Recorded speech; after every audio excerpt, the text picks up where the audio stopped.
Good day, everybody. This is Kori Raishon, your casual conceptualist and your spiritual entrepreneur. That is the new title that I'm giving myself as I move into the 2017 and go deeper and deeper in. I want to talk to everybody today. Today is a beautiful snowy day up in New York, so if you guys got some sunshine, if you guys got a little bit of rain, appreciate it. I appreciate the snow. It's almost blurry conditions out there where you could hardly see in front of you, but it is beautiful. It is always beautiful. You know, waking up in your day is about appreciating life, about appreciating your breath. So make sure you get up and you say your Thanksgivings and what you're grateful for the first thing that you do when you open up your eyes.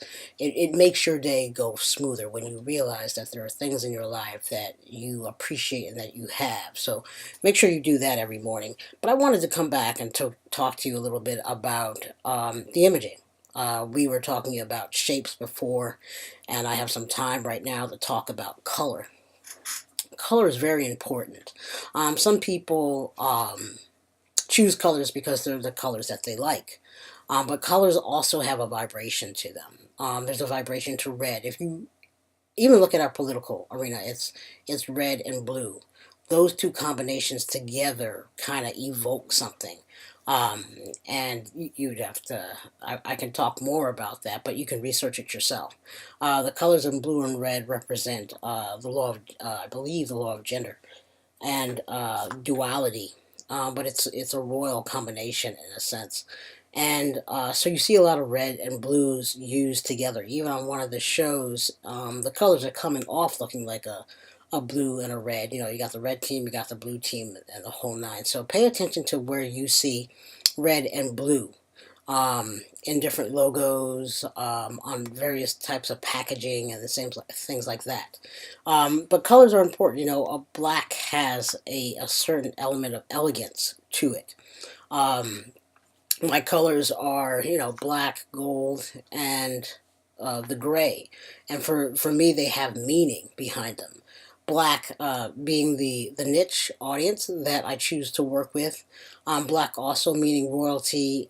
Black also meaning the place where concepts are created in the darkness. If you've seen any of my Ponder This videos, in darkness is where creativity prospers from and is brought into the light. So it's got a deeper meaning like that.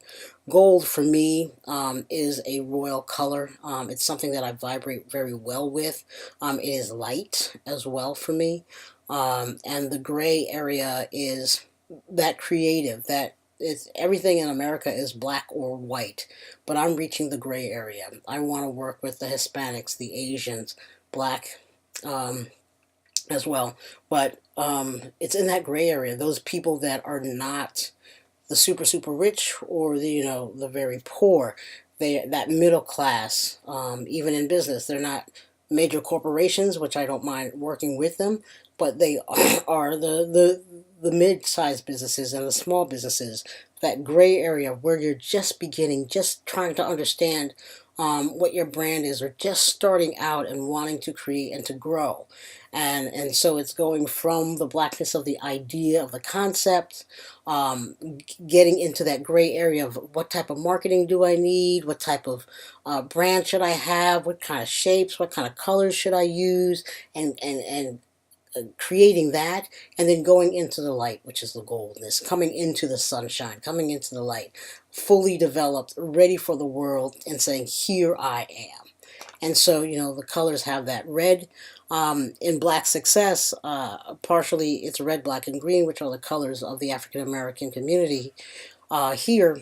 And but for me, for that, it's the red that was the blood. Red represents the blood that was shed for our freedom. Green meaning the homeland of Africa, leaving our great homeland and coming to America under ships of slavery. But some of that is being disputed now on how many people actually came over. But that's a whole nother program.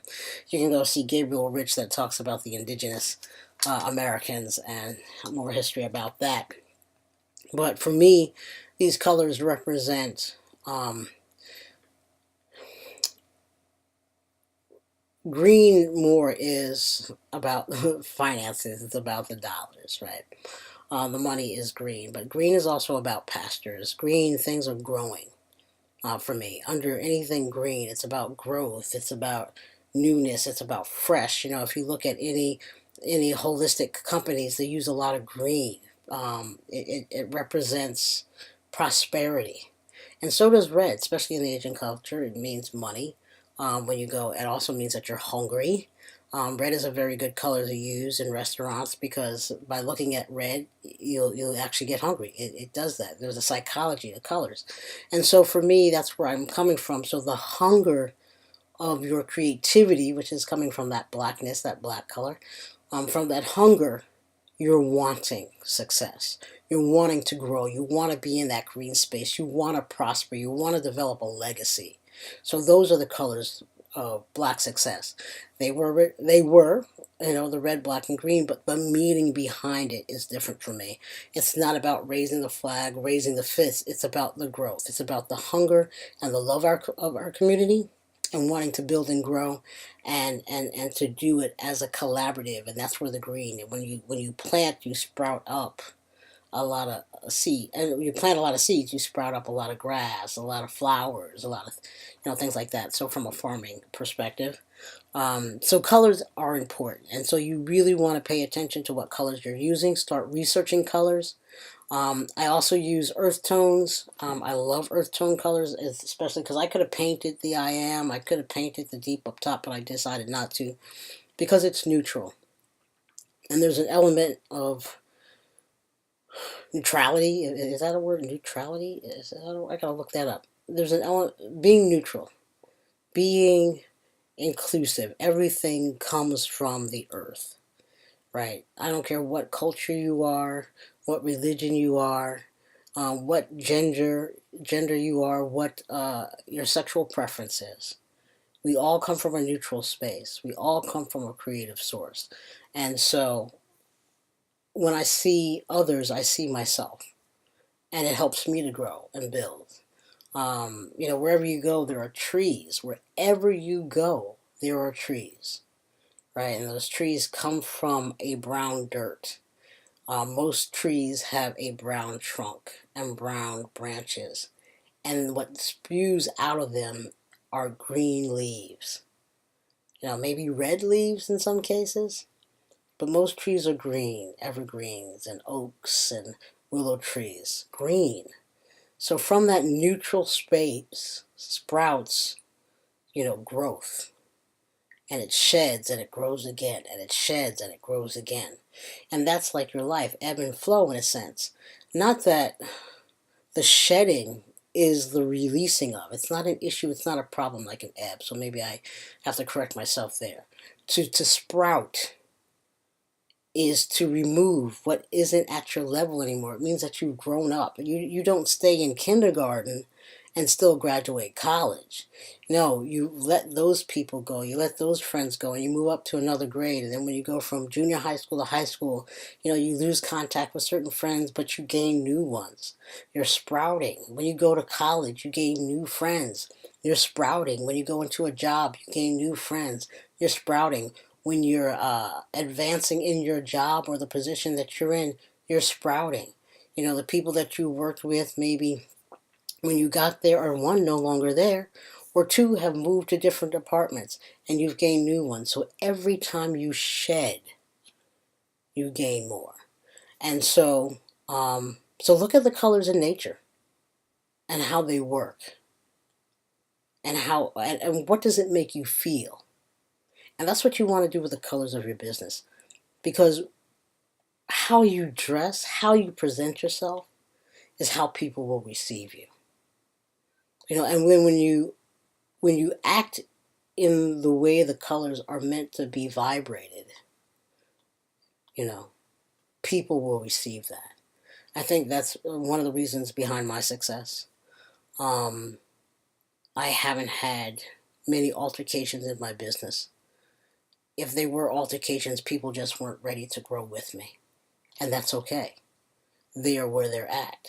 That's why there's no emotions in business. They are where they're at. So color is important when it comes to imaging. Why are you choosing the colors? Research the colors. What vibrates with you? Don't quickly just say, "Ooh, I want this because I like it. Oh, my favorite color is purple." But does it fit your brand? Will it say and evoke what the meaning of your mission and your goals are? Will it draw in or will it push people away? So study the color purple. See how it's being used out there. Who uses it? You might need a splash and not a full palette of purple, in your logo. So make sure you study your colors. Make sure you understand the vibrations behind them, and then understand the vibrations of what they mean to you. Incorporate them into your logo. You've got the shape already picked out. Now it's about the color. And we'll move on. So this is Kori Raishon, W Productions, your conceptualist, your casual conceptualist, and your spiritual entrepreneur. Peace.